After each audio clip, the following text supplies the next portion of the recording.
नमस्कार, मैं धर्मेंद्र कुमार प्रगति क्लासेस के यूट्यूब चैनल में सभी का बहुत बहुत स्वागत। बात करेंगे प्रगति परीक्षा सफलता सरलता से पटवारी टेस्ट सीरीज क्रमांक 16। संविधान से इसमें प्रश्न लिए गए हैं। सभी प्रश्न एग्जाम की दृष्टि से महत्वपूर्ण है। देख लेते हैं। सबसे पहला प्रश्न है, किस एक्ट के द्वारा भारत में सर्वोच्च न्यायालय बना। ठीक है, तो याद रख लेना कि जो भारत में सर्वोच्च न्यायालय 1773 का एक्ट था, 1773 का एक्ट, तो इसके द्वारा भारत में सर्वोच्च न्यायालय बना, एससी बना। और ये जो 1773 का एक्ट है, इसको कहते हैं रेगुलेटिंग एक्ट। रेगुलेटिंग एक्ट कहा जाता है इसको, ठीक है ना, क्योंकि ये ईस्ट इंडिया कंपनी है, उसके रेगुलेशन के लिए ये बनाया गया था कि किस प्रकार से वो काम करे। इसलिए इस एक्ट के द्वारा भारत में सबसे पहले सर्वोच्च न्यायालय की स्थापना कोलकाता में की गई। और इसके जो मुख्य न्यायाधीश थे सर्वोच्च न्यायालय के, वो थे एलिजा इम्पे। एलिजा इम्पे इसके क्या थे? मजिस्ट्रेट थे, मुख्य न्यायाधीश एलिजा इम्पे, ठीक है ना, मुख्य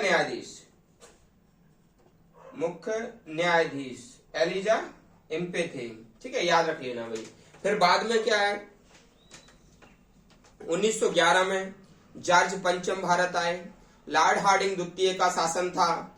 उस समय ये जो सर्वोच्च न्यायालय है और भारत की राजधानी है, दोनों को कोलकाता से दिल्ली में स्थानांतरित करने की घोषणा हुई। और 1912 में जब भारत की राजधानी कोलकाता से दिल्ली बनाई गई, ठीक है, तो उसी समय कलकत्ता से सुप्रीम कोर्ट भी उठा करके दिल्ली स्थापित कर दिया गया।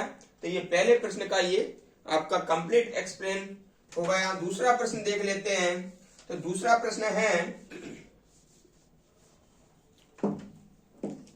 प्रश्न है 1946 में अंतरिम सरकार में कार्यकारिणी परिषद के उप सभापति कौन थे। तो 1946 एक्चुअली में 2 सितंबर 1946 भारत में अंतरिम सरकार बनी थी। भारत में अंतरिम सरकार बनी थी। और इस समय अंतरिम सरकार के समय जो सभापति थे वह थे लॉर्ड माउंटबेटन, ठीक है। अंतरिम सरकार में सभापति कौन थे? सभापति लॉर्ड माउंटबेटन। और उपसभापति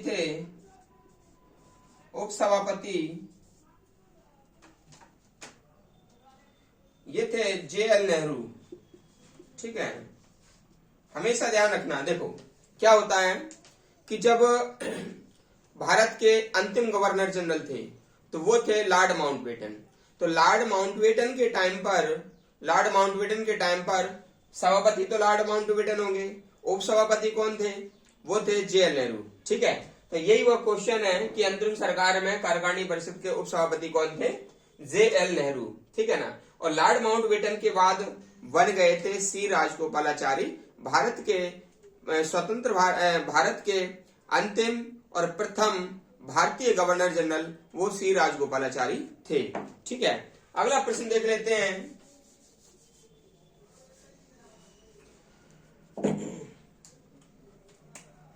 भारतीय संविधान के चुने हुए स्थायी अध्यक्ष संविधान सभा की स्थापना कब हुई? ठीक है, तो संविधान सभा में चुने हुए स्थायी अध्यक्ष, ये वाला तीसरा प्रश्न है, संविधान सभा में चुने हुए स्थायी अध्यक्ष कौन था भाई? ठीक है, देखो संविधान सभा जो है ना, उसका जो पहले अस्थायी अध्यक्ष था वो तो सच्चिदानंद सिन्हा थे, लेकिन जो स्थायी अध्यक्ष बनाए गए थे, तो स्थायी अध्यक्ष थे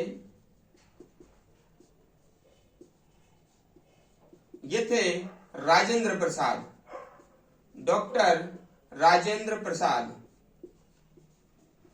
ये स्थायी अध्यक्ष थे। डॉक्टर राजेंद्र प्रसाद स्थायी अध्यक्ष थे। और ये 11 दिसंबर 1946 में ये बने थे जब दूसरी बैठक हुई थी संविधान सभा की दूसरी बैठक हुई थी, उस समय ये स्थायी अध्यक्ष बनाए गए थे। इससे पहले जो 9 दिसंबर 1946 में जो प्रथम बैठक हुई थी उसमें सच्चिदानंद सिन्हा अस्थायी अध्यक्ष के रूप में अध्यक्ष बने थे। ठीक है, अगला प्रश्न देख लेते हैं, प्रश्न नंबर 4। ठीक है, तो प्रश्न नंबर 4 है संविधान सभा की स्थापना कब हुई? तो संविधान सभा की जो स्थापना है वो 1946 में हुई थी। ठीक है, 9 दिसंबर 1946 में संविधान सभा की स्थापना हुई और प्रथम बैठक भी इसी टाइम पर हुई थी। प्रथम बैठक भी इसी टाइम हुई और प्रथम बैठक की अध्यक्षता की थी सच्चिदानंद सिन्हा। ठीक है, सच्चिदानंद सिन्हा पहली बैठक के क्या अध्यक्ष थे। ठीक है, अगला प्रश्न है भारत को एक संविधान देने का प्रस्ताव कब पारित हुआ? ठीक है ना, देखो भारत को एक संविधान देने का प्रस्ताव कब पारित हुआ? देखो उद्देश्य का प्रस्ताव है वह 1946 13 दिसंबर 1946 में जे.एल. नेहरू ने संविधान सभा के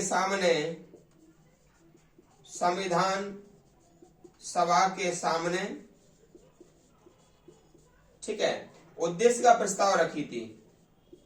उद्देश्य का प्रस्ताव पेश की और ये पारित कब हुई?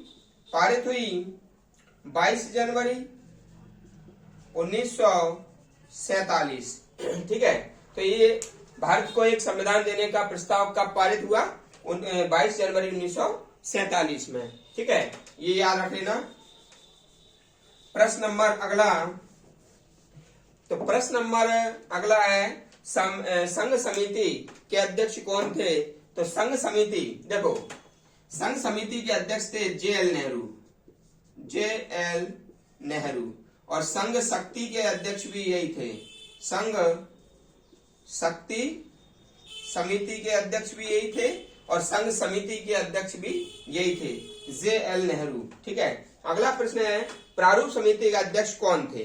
ठीक है, देखो जो प्रारूप समिति है,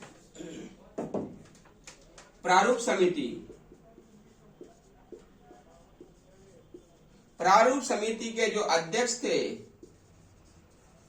ये थे डॉक्टर वी.आर. अम्बेडकर। ठीक है ना, डॉक्टर वी.आर. अम्बेडकर प्रारूप समिति के अध्यक्ष थे और इसमें 7 सदस्य थे। कितने? 7 सदस्य थे और जो वी.आर. अम्बेडकर थे वह उसके अध्यक्ष थे और 29 अगस्त 1947 में ये प्रारूप समिति बनी थी। 29 अगस्त 1947 में प्रारूप समिति बनाई गई थी। ठीक है, अगला संविधान का निर्माण पूर्ण रूप से कब हुआ? देखो संविधान बन तो गया था क्या 26 नवंबर 1949 में संविधान निर्माण हो गया था, लेकिन 26 जनवरी 1950 में पूर्ण रूप से लागू हुआ। ठीक है ना, ये याद रख लेना। तो संविधान दिवस कब मनाते हैं? 26 नवंबर को संविधान दिवस मनाया जाता है। ठीक है ना, और ये 26 नवंबर को जो संविधान दिवस मनाते हैं ना, 26 नवंबर को संविधान दिवस मनाते हैं। संविधान दिवस मनाते हैं। ये अंबेडकर साहब की 125वीं जयंती के टाइम पर 2015 से मनाया जा रहा है। 2015 से मनाया जा रहा है, ठीक है ना। इसके पहले विधि दिवस मनाते थे 26 नवंबर को, इसके पहले क्या मनाते थे, विधि दिवस मनाते थे, लेकिन 2015 से 26 नवंबर को संविधान दिवस के रूप में मनाया जाता है, ठीक है। अगला प्रश्न देख लेते हैं। अगला प्रश्न है संविधान लागू कब हुआ, ठीक है। तो संविधान लागू हुआ था 26 जनवरी 1950 को, ठीक है। कब लागू हुआ, 26 जनवरी 1950 को। लेकिन अगर पूछा जाए कि भाई आंशिक रूप से लागू कब हुआ था, आंशिक रूप से लागू हुआ था 26 नवंबर 1950 को। पूर्ण रूप से लागू कब हुआ, ये हुआ था 26 जनवरी 1950 को, ठीक है ना। 1949 में आंशिक रूप से और 1950 में पूर्ण रूप से हुआ। क्योंकि आंशिक रूप से इसलिए क्योंकि नागरिकता, निर्वाचन, अंतरिम संसद से संबंधित जो अनुच्छेद हैं वह 26 नवंबर 1949 को ही लागू कर दिए गए थे, ठीक है। जनगणमन का कब अपनाया गया, तो जनगणमन ये राष्ट्रगान है, ये क्या है, राष्ट्रगान। और राष्ट्रगान हो या राष्ट्रगीत हो या राष्ट्रपति हो, राष्ट्रपति हो, तो ये जो तीनों हैं, ये जो तीनों हैं ये 24 जनवरी 1950 से लागू है भाई, ठीक है। राष्ट्रगान अपनाया गया 24 जनवरी 1950, राष्ट्रगीत अपनाया गया 24 जनवरी 1950, राष्ट्रपति को भारत का राष्ट्रपति बनाया गया 24 जनवरी 1950। और राष्ट्र चिन्ह यदि पूछ ले तो राष्ट्र चिन्ह आता है 26 जनवरी 1950 को राष्ट्र चिन्ह अपनाया गया, ठीक है। राष्ट्र चिन्ह अपनाया गया 26 जनवरी 1950 को, ठीक है। तो आपको टेस्ट सीरीज कैसी लगी, आप टेस्ट सीरीज कमेंट्स करें और अधिक से अधिक इस वीडियो को शेयर करें अपने दोस्तों के लिए। जो व्यक्ति नए हैं वो चैनल को सब्सक्राइब करें और जुड़े रहें, ऐसे ही वीडियो रेगुलर आते रहेंगे। सभी का बहुत बहुत धन्यवाद।